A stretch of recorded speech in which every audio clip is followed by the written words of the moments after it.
Hey everyone, welcome to Play Hard and Love Big Radio. My name is Katie Clark, and I'm hosting today's episode of this wonderful podcast where we share our stories and also people that inspire us and we think can inspire you to live life to your fullest. And so today I'm really excited to have Kristen McKinley on the podcast as a guest. And Kristen did our yoga training.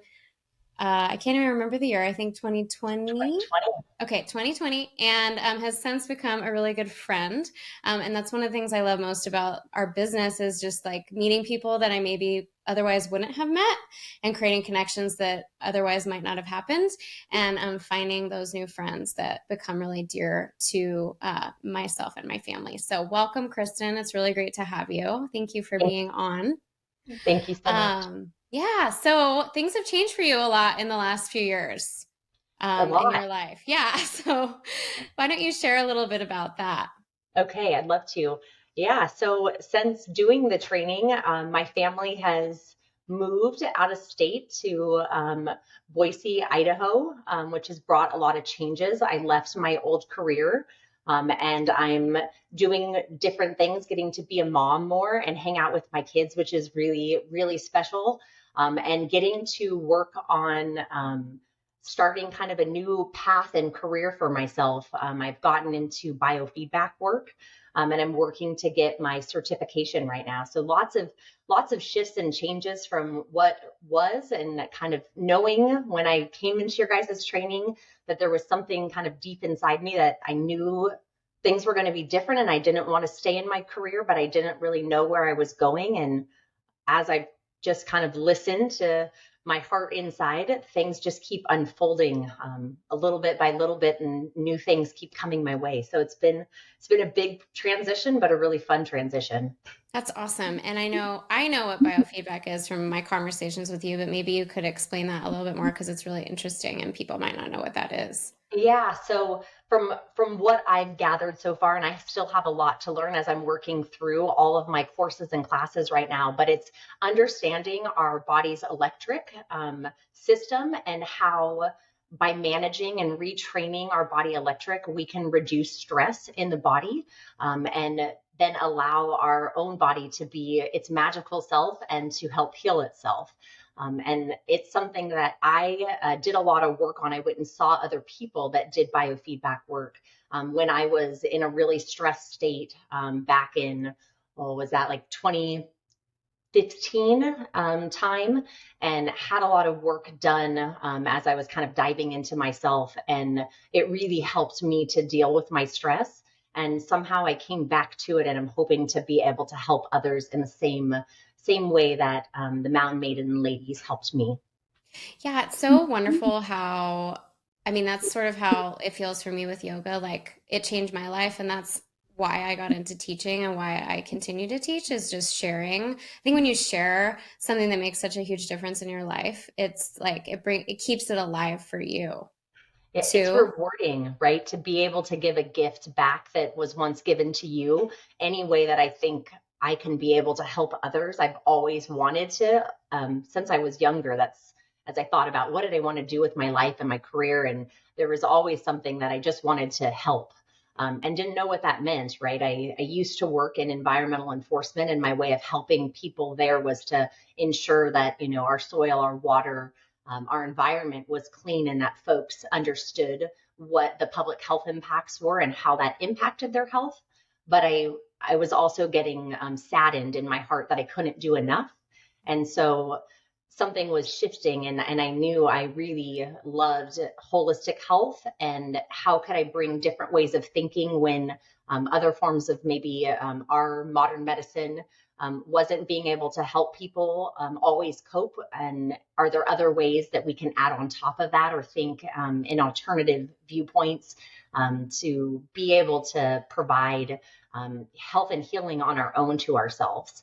And your guys' program kind of helped kickstart me to, think of getting back into my body. I know when I'm stressed out, and when I came to your class, it was kind of, in the 2020 COVID era lockdown, and I was really stressed dealing with managing a whole team of scientists and engineers and doing that from home. And everything was very crazy with work with children at home and all the things. So your guys' program allowed me to come back into the body and think of how do I deal with the stresses, and how do I help other people with all the stress that is kind of coming down on us right now. And it's really nice to give back, right?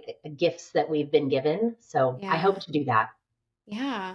And I know you were telling me a little bit earlier, but it was kind of random that you even did the training in the first place, right? It really was. I got like a random call from your husband Nick, and just mentioning that this class was coming and love to have me come. And I was like, where? How does he even have my info? I knew I came to a class, but it came at the right time and the right moment that it just felt so right to do it. And to join it. And so I just did. And I didn't really know much about it. It's not like somebody had, besides what he just told me the day on the phone. And it felt right. I had to go for it. Yeah, it's neat like to just trust yourself like that and just go for Yeah. something even though you don't really know what to expect. Not everyone is willing to do that. So that's really amazing. Yeah. And then what did you find in the program that like kind of shifted your perspective or changed the Yeah. So trajectory? for me, all the inquiry work. So, I mean, getting back in the body and you guys kind of exhausting all the muscles, right? That was one in its own to do that. But I don't think when I was going into this that I was expecting all the inquiry work and really trying to delve into past maybe blockages that, you have to work through, and then really setting those goals for yourself of where you want to see yourself be in the next, I think if I think back to it was like the next month, and then the next year, and then the next like couple years. We really set some goals at the end of it. And um, it was interesting as I've been up here now, and I pulled out that old journal because, right, I bought a new journal to do your guys' training, and I pulled it back out because I'm taking new courses for biofeedback. And I thought this would be the perfect journal to use. And I flipped back through and I was reading those goals. And it just was really neat to see that those goals are actually happening. And so that's something that stood out to me, is that, as we put things out there into the universe and out there that we want to do, they magically start happening. Yes, and it's funny because well, we just finished another session this past weekend, and we always finish kind of with that exercise because it's just a really great way to wrap up and move what you learn and experience in the training forward out of the training because it Mhm. can feel like an ending, like when the training's over, like an ending. But if you do that, it kind of brings it forward. And I was explaining because I don't know how you felt when we started the goal setting and the training. You can tell me, but I generally like there's some like resistance Mhm. sometimes from folks doing it and I understand why because I had that same experience. I remember doing like I had never done goal setting in my whole life. And I did it the first time at the studio that Nick and I used to teach at. And we were together and we had talked about the possibility of like opening a studio, maybe like a franchise of that studio, but we had no like set plans. And we did the goal setting. It was like a staff thing, a Mhm. team building.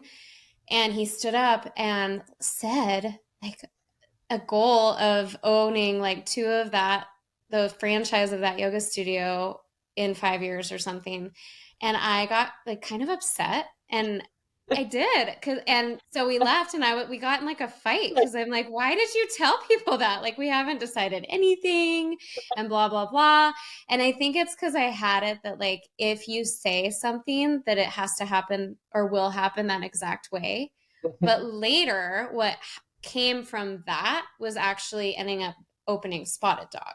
Yeah. So it doesn't always, like you might write a goal or put something out there that you think that that's how you want it to happen, but it doesn't happen exactly that way, but it sets something in In motion motion. Hmm. that ends up developing how it's supposed to if you Yeah. trust just that it'll happen the way it's supposed to. But I always tell that story because I understand that resistance. I mean, did you feel that way when we Yeah, I started think that? the resistance is right, is a fear. Like, if I put this down here, will I get to it? And if I don't, am I a failure because I don't reach my goals? But if we don't ever set goals for ourselves, how do we even begin to see where we're going? So part of it, right, is you have to imagine it and you have to see it before you can actually have it come to fruition.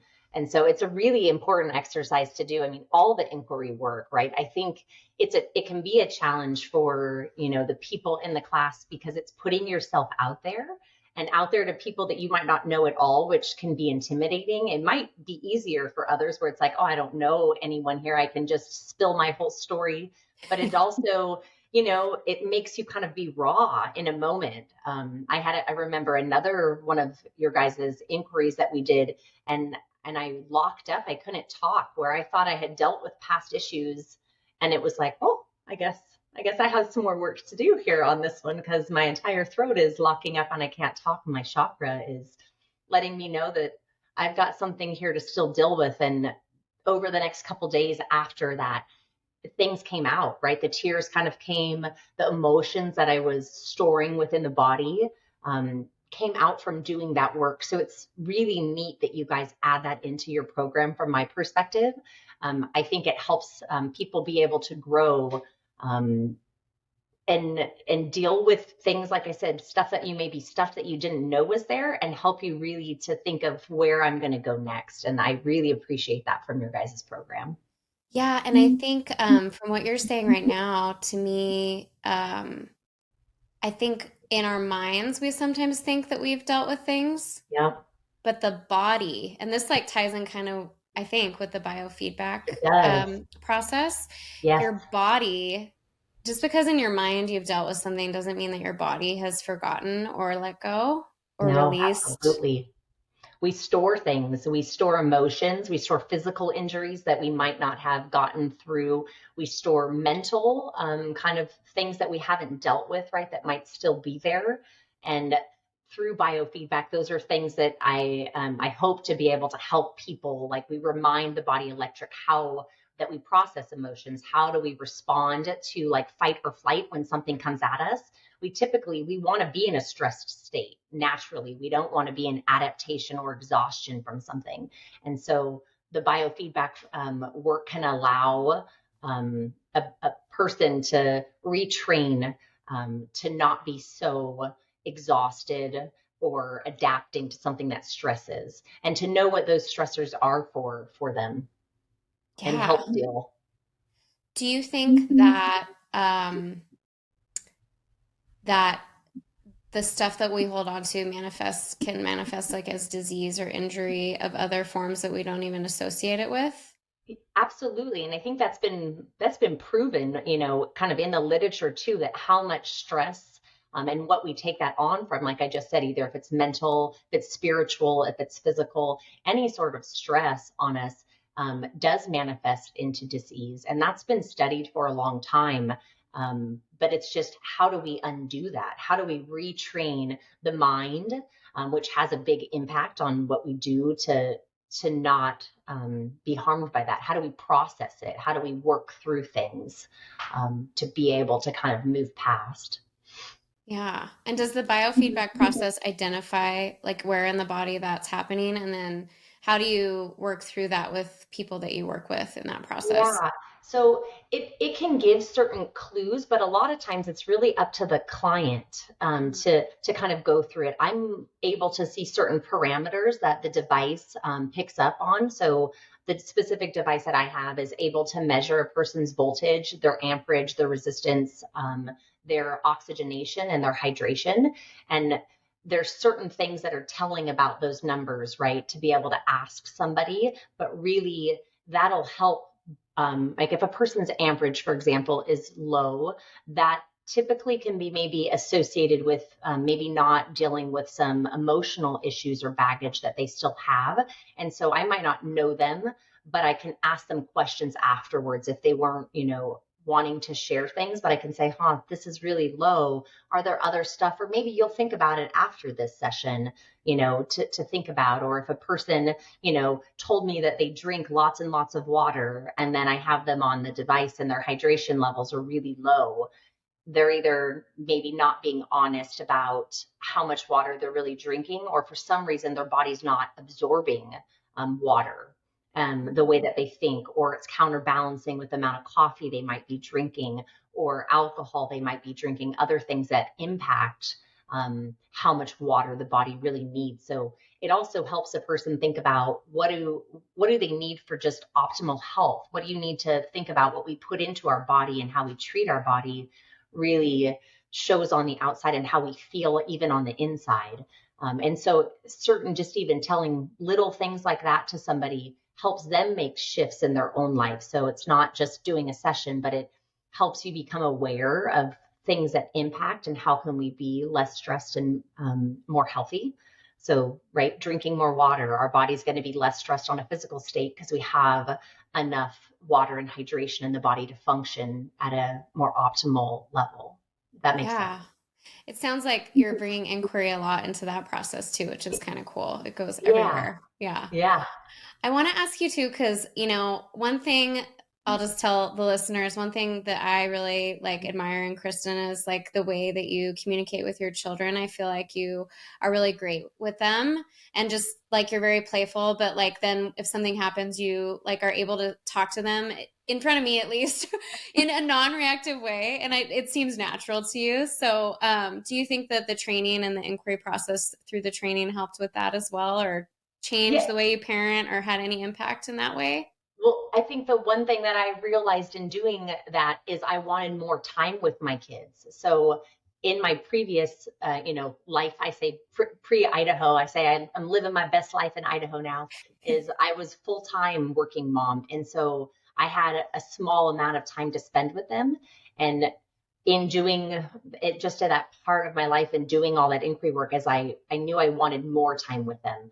And I think we always have to work on patience, because the more time we have with our children, right, we know we're working through all of their issues, and we grow just as much or more, I think, through the experiences of actually being a parent than just having to take care of yourself and thinking, how am I going to explain this in a calm fashion versus really losing it, but helping them to understand, how to be a good person, how to be a good human being, a caring soul here. And yeah, it's one of those things that how do we get better at doing? And I think being in your guys' class too helped me realize that I needed to be more present there. And how can I be present in my child's life more?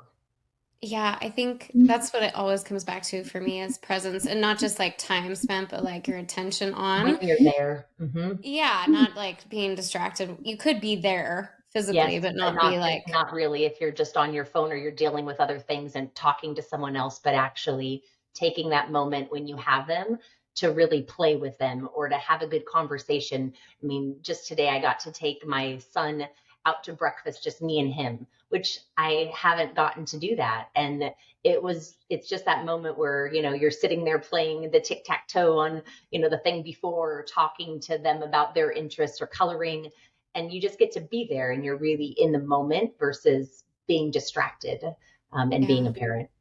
Yeah, this came up in the training this past weekend as well because somebody asked me like, how do you teach your kids?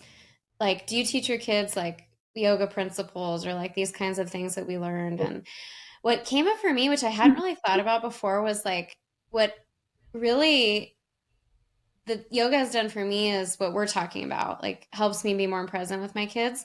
But Mm-hmm. what came up for me in that moment, which I hadn't thought about, was it allows me to learn from them because kids are like the most present Yeah. And they people. don't hold anything back, right? There's no No. filter. Yes. And so it's actually what it actually does. It's not like really I mean, of course, like what you're talking about, you have to teach your kids things, obviously, like how how to handle certain situations or what's okay to do and what's not okay to do. Okay, there's Mhm. that. But I think what some people miss out on is like learning from their children. Like Yeah. listening and like really learning like how to be present fully and how to um Fun. enjoy life just Yeah. like as it is. And so I thought that was like a really, it was like a light, I don't know, like a light bulb went off I for me love in it. that moment. I was like, wow, yeah, because I think that's really the main thing is like allowing yourself to learn from them. Yeah. And be in that experience of fun because, we as adults, as we've gotten older, right, there's so many things that you're worrying about or thinking about. And a child's mind isn't there. There's no stress. It's just being in the moment and having fun. And so when we can learn from them of how they're experiencing life, because I don't know about you, but when I think of my childhood, there's like little blips of it that you remember that stand out, right? But it's not like you can go back and it's just all easy and fun. And for them, it is. And if you learn and experience life through them, it's so blissful. It really, I mean, they have their moments of when it's not so blissful and things are really hard because processing emotions are very difficult still at a young age, but so much to think about from their perspective of how they see things. Yeah. Yeah. Yeah, it's true. So awesome. Thank you so much for taking the time to be on this show today. It's been really great just kind of talking about all this stuff with you. And thank you for listening to Play Hard and Love Big Radio, where we, in this instance, like to share the people and then just experiences of our life that help you live a fuller, happier life. At least that's our hope. And this is the official podcast of Spotted Dog Yoga and Sup in Folsom, California.